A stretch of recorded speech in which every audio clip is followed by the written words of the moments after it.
What's up, Shackles gang? This is Jalil Shackles, your advice guru, coming out with the second video for today.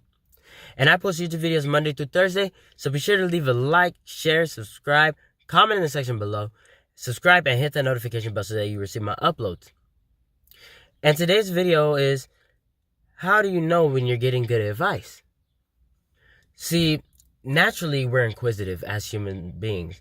We question things, we find it true or false, and we want to find the right answers or the right direction, because although we have the Bible, which I definitely look to find inspiration, to find that topic, a lot of times with existing in the world, you have to figure out who you are as a person.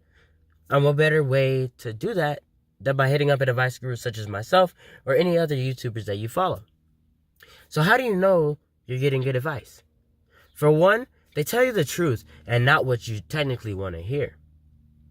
See, a lot of YouTubers will say what you want to hear in order to get views, but when you actually apply them to real life, they don't freaking work. I've done that with, oh yeah, what attracts a girl? Give them flowers, do this. And it ended up being they just took advantage of the situation, put me in the friend zone because I was giving them stuff without the actual commitment. Think about that for a second. You're getting everything that you want. Flowers, toys, dates, paying for the meal. You don't really have to kiss the person because they're still thinking that something is a possibility. What would be the purpose of committing if you're getting all of those things? I had to figure it out myself, which is why I'm able to give the advice I'm giving, because I've lived through a lot of the stuff that I'm giving advice on. But you also want the truth.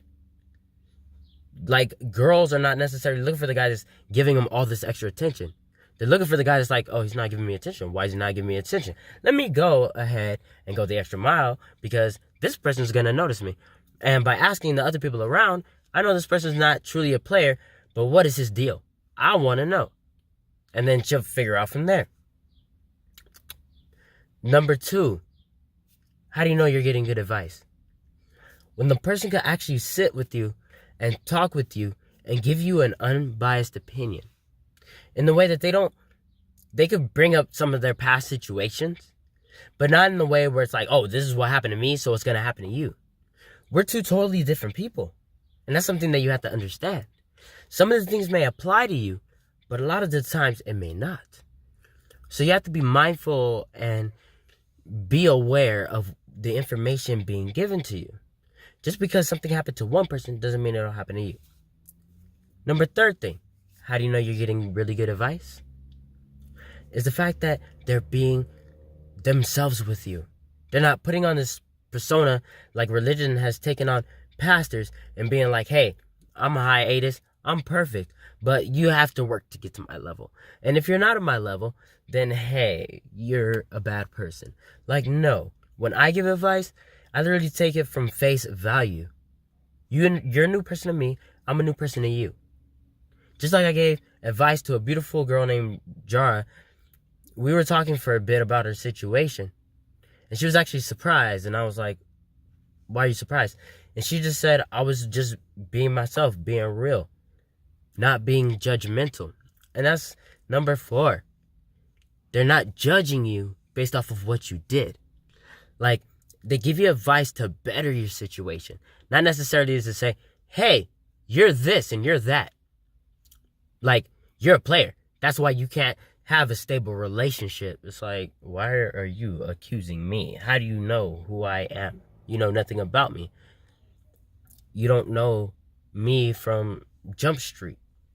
So you need to get that in order.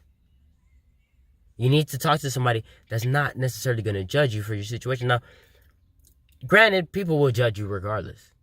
People will have their opinions. But it shouldn't mess up their mindset to give you good advice on where to go. Because sometimes they may say, leave as soon as possible, and as soon as you leave, you end up in a ditch and a hole, and you're in the worst situation of your life. Number 5, you need somebody to actually listen. Not listen to react and tell you how to live your life, but listen and understand your situation. And be like, hey, this is what I understand from your situation. Do you agree with what I'm saying, with my perception? Or is there something a little bit different to the perception? Because if we're not on the same page, maybe you could enlighten me, and so that I know what advice to give you specifically that applies to your situation. Because sometimes, just because you cheat doesn't mean that you won't be forgiven. At the same time, understanding why you did what you did, even though you kind of want to be like, I don't know, like because you feel the guilt, so you're like, I shouldn't have done it, I don't know why I did it. Like, maybe it takes an outside person, such as myself, to help you understand why you did it so that you don't repeat it again. Because people can easily say, oh, don't cheat, stay away from temptation, run the opposite direction as soon as you see them. Well, a lot of times it's not that easy. Like, sometimes you just want to be nice to somebody, but then it leads on to more. What is that parameter? What is that boundary? Where is that point where you say, I'm going to cut it off? You have to be true within yourself, and the advice that you're receiving has to be valuable. It can't just be something that you heard on TV or something that somewhat applies to you or what you want to hear, because if you apply it in real life, it's not going to be good for you. Also, they have to be willing to listen to you, because if they don't understand the situation, they'll give you advice that will turn out for the worst. And just make sure you have somebody that will actually listen to you. Jalil Shackles, leave your comment in the section below on how you possibly got some advice that didn't work, or what you wish somebody would have told you that you know now that they didn't tell you in the beginning. Let's talk about it. Jalil Shackles, Doices.